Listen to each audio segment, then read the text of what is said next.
मुमरा में CAA कानून के खिलाफ SDPI के कार्यकर्ताओं ने किया विरोध प्रदर्शन। मुंबई टीवी, हर खबर सच के साथ। मैं हूं अफजल शेख और आप देख रहे हैं मुंबई टीवी। देश भर में CAA सिटीजनशिप अमेंडमेंट एक्ट को लागू किया गया है और इसी कानून के लागू होने के बाद अलग अलग जगहों पर केंद्रीय सरकार का विरोध काफी तेजी से हो रहा है। और इसी में मुमरा में आज दोपहर करीब 2 बजे के आसपास मुमरा दारुल फलाह पर तमाम SDPI के कार्यकर्ताओं ने मिलकर इस कानून के खिलाफ विरोध प्रदर्शन किया और सरकार पर जमकर जो है मीडिया से बातचीत करते हुए आरोप लगाया। हम आपको सुनाते हैं SDPI के कार्यकर्ताओं ने इस बारे में क्या जानकारी दी। और वहीं इस एहतजाज के बाद मुमरा पुलिस ने बिना किसी परमिशन के ये एहतजाज हो रहा था उसको लेकर SDPI के कार्यकर्ताओं को हिरासत में लिया और उन्हें मुमरा पुलिस स्टेशन ले आकर के 149 के तहत कार्रवाई की है। हम आपको दिखा रहे हैं तमाम जो बातें SDPI के कार्यकर्ताओं ने की, किस प्रकार से केंद्रीय सरकार पर आरोप लगाया और किस तरीके से हिरासत में लिया गया। Sarfaraz Shaikh, general secretary SDPI Kalwa Mumbra. पहले आप लोग जो है यहाँ पे प्रोटेस्ट करने के लिए इकट्ठा हुए हैं, वजह क्या है? वजह ये जो देश में काला कानून वापस लाया जा रहा है, जो CAA एक्ट जो 2019 में लाया गया था, लेकिन कुछ वजह से वो नहीं पूरा फ्रेम किया गया, लेकिन ये वापस से थोड़े दिन पहले रेजोल्यूशन पास किया गया और ये काला कानून के तहत जो बाहर से बांग्लादेश और अफगानिस्तान पाकिस्तान से जो आएगा, जिनके पास नागरिकता नहीं है, हम उनको नागरिकता देंगे, सिर्फ मुसलमान को छोड़ के। तो ये काला कानून के साथ NCR भी लाया जाएगा। जो NCR जो आने वाले सेंसस में NPR होगा, जो NCR में नहीं आया तो उनको सीधा वो सिटीजनशिप से घोषित मतलब बॉयकॉट कर देंगे, उनको डिटेक्शन कैंप भेज देंगे और उनकी प्रॉपर्टी सीज किया जाएगा। तो ये काला कानून बहुत गंदा कानून है, इसको हम इसलिए वापस करना चाहिए, इसको बॉयकॉट करना चाहिए। उसके लिए हमने आज SDPI वालों ने प्रोटेस्ट रखा था। केंद्रीय गृह मंत्री का कहना है, अमित शाह का, कि NCR से और CAA का कोई लेना देना नहीं है, कोई संबंध नहीं है। इसको लेकर जो माहौल बनाया जा रहा है वो गलत बनाया जा रहा है। आज फिर से उन्होंने ये बयान दिया, लेकिन वो बयान देते न्यूज पे कुछ और, लेकिन बाद में व्हाट्सएप पे उनका ही खुद का वीडियो आता है, जो मेरे पास भी अभी भी सेव है, जो 3-4 दिन पहले का वीडियो है। उन्होंने साफ कहा है कि CAA आने के बाद मैं तुरंत NRC लाऊंगा, NPR लाऊंगा। तो मतलब क्या हो गया, जो नागरिकता में साबित नहीं हुआ, जो बाहर से आए हैं, जो नागरिकता में साबित नहीं हुआ, वो ये तहत के एक्ट से उनको नागरिकता मिल जाएगी, लेकिन जो मुसलमान है वो बाहर हो जाएंगे। तो मुसलमान और जो दूसरी बैकवर्ड कम्युनिटीज है वो कहाँ जाएंगे? वो ये NRC के कानून के तहत अगर वो नागरिकता में नहीं है तो उनको सीधा डिटेंशन कैंप भेजा जाएगा और उनकी प्रॉपर्टी सीज किया जाएगा। आप अमित शाह के जो स्टेटमेंट में आप जो बोल रहे हैं वो तो मेरे को नहीं मालूम, लेकिन मैंने जो वीडियो देखा हूँ 2-3 दिन पहले का, उसमें उन्होंने साफ बोला कि CAA के बाद मैं NRC NPR सब लेके आऊंगा। अभी अगर आप ये देखेंगे तो CAA जो है वो NPR और NRC का जो है वो फर्स्ट स्टेप है, ठीक है। तो पहले CAA होगा। CAA क्या है? सिटीजनशिप अमेंडमेंट एक्ट है। इसके अंदर क्या होगा, डॉक्यूमेंटेशन वगैरह चेक होंगे। डॉक्यूमेंटेशन जिन लोगों के करेक्ट नहीं है और जिन लोगों के करेक्ट है वो क्वालिफाई होंगे NPR के लिए, नेशनल पॉपुलेशन रजिस्टर के लिए। वहां पर जब वो लोग क्वालिफाई होंगे, उसके बाद जो लोग नहीं वहां पर क्वालिफाई होंगे वो डी वोटर्स कैटेगरी में आ जाएंगे, मतलब उनका जो है इस देश के अंदर कोई हक और कोई चीजें नहीं रहेगी। उसके बाद जो होगा नेशनल रजिस्ट्री ऑफ सिटीजनशिप होगा। उसके बाद हमारे देश का जो है वो पॉपुलेशन सेंसस होगा। अब जो लोग इसके अंदर क्वालिफाई नहीं होंगे, अभी आसाम की एक रिपोर्ट है, उसके अंदर 3 करोड़ से ज्यादा की आबादी है, उसके अंदर 19 लाख लोगों ने अपनी नागरिकता गंवाई। ये लोगों को देश के अंदर जेलों में भी नहीं रख सकते, क्योंकि अगर आप हमारे जेल में रखने की कैपेसिटी अगर आप देखेंगे तो 4.5 लाख की है, वो भी इंटू 4 टाइम से ज्यादा भरी हुई है। इतने सारे लोग हैं, तो इन लोगों को रखने के लिए एक डिटेंशन कैंप बनाया गया है। उस डिटेंशन कैंप के अंदर ये लोग रखेंगे।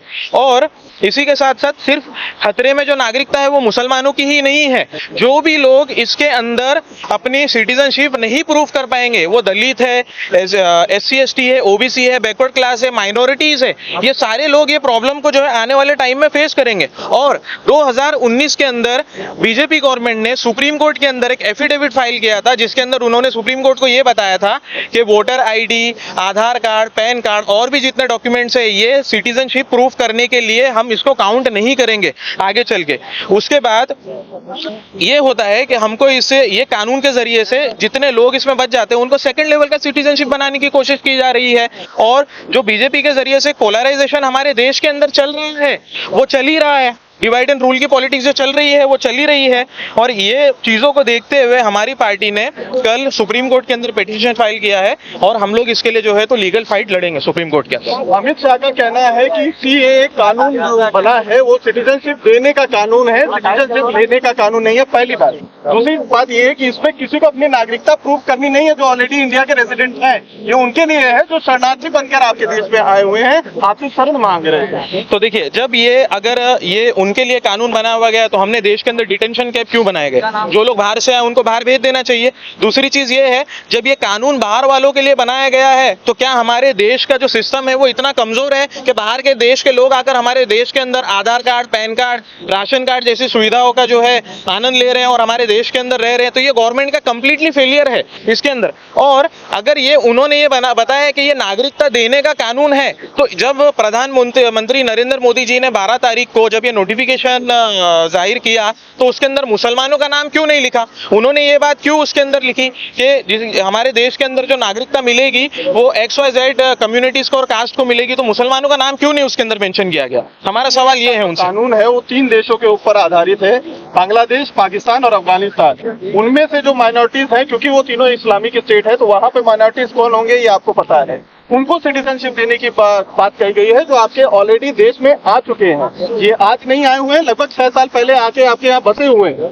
इसीलिए 2014 की मियाद बताई जा रही है। 31 दिसंबर 2014 से पहले जो आके बसे हुए हैं यहाँ पर देश में आके रह रहे हैं, उनको सिटीजनशिप दिया जाएगा। क्या सिटीजनशिप क्यों दिया जाएगा? जब वो लोग आ चुके हैं, उन लोग यहाँ पे वोट्स भी कर रहे हैं, उनके आधार कार्ड भी है, उनके राशन कार्ड भी है, उनके नहीं उनके अधिकार की नहीं, तो वोटिंग आईडी सब वगैरह तो बना है ना सर। लेकिन आप जो बोल रहे हैं हम सिटीजनशिप देंगे, जैसे यहाँ से हिंदुस्तान से लोग जाते हैं माइग्रेट होकर दूसरी कंट्री में, तो यहाँ पे भी वो कानून है, वहाँ से माइग्रेट होकर लोग यहाँ पे आ जाए, और यहाँ पे अगर आ गए तो उनका आधार कार्ड भी बन चुका है, उनका पैन कार्ड भी बन चुका है, उनका सब कुछ बन चुका है, भारत सरकार का नाम है उसमें, तो आप क्या नागरिकता आप साबित करना चाहते हैं? ये खाली बस पॉलिटिक्स को खींचने के लिए, पॉलिटिक्स चलाने के लिए उनको ये एक मुद्दा बचा हुआ है। बाकी ये सब चीज से फेल हो चुके हैं, पुलवामा से लेके राफेल से लेके सब चीज में फेल हो चुके हैं। इनके पास अब कुछ मुद्दा नहीं है, इनके पास सिर्फ हिंदू मुस्लिम के अलावा और कुछ मुद्दा नहीं है। लेकिन हमारी पब्लिक को, हमारी भोली भाला जनता को ये समझना चाहिए कि ये क्या चाल चल रहे हैं। आज पब्लिक अगर इसके बहकावे में नहीं आएगी तो ये देश बहकेगा नहीं, एकदम सौ की सीधी बात। कुछ लोग गद्दी पर पकड़ लिए हैं, वो गद्दी पे बैठने की वजह से हिंदू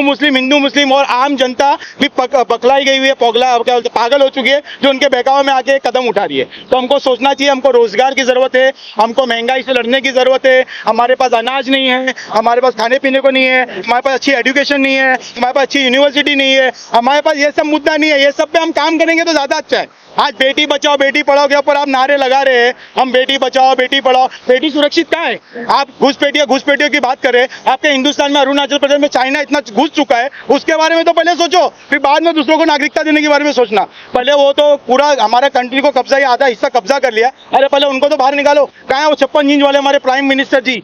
वो तो जाके वहाँ खड़े होंगे, 56 इंच देख के भी चाइना वाले डर के भाग जाएंगे। तो उनको ये सब काम करना चाहिए, ये सब भोली जनता को ये सब बहकावे में नहीं लाए, और ये सब जो क्या बोलते गंगा जमुना की तहजीब जो बनी हुई है यहाँ पे उसको बनाए रखे, इनको तोड़ने की कोशिश ना करे। और हिंदू मुस्लिम में जो भाईचारा पहले से चलते हुए आ रहा है, वो भाईचारा मैं पब्लिक से अपील करूंगा, आवाम से अपील करूंगा कि इनकी पॉलिटिक्स में नहीं आए। हम जो भाईचारा बना के रखे थे, गंगा जमुना की जो हमारी तहजीब थी उसको बना के रखे और उस पर हम अमल करें, उस पर हम कायम रहे। हम किसी के बहकावे में आके कुछ गलत कदम या कुछ गलत फैसला ना करें।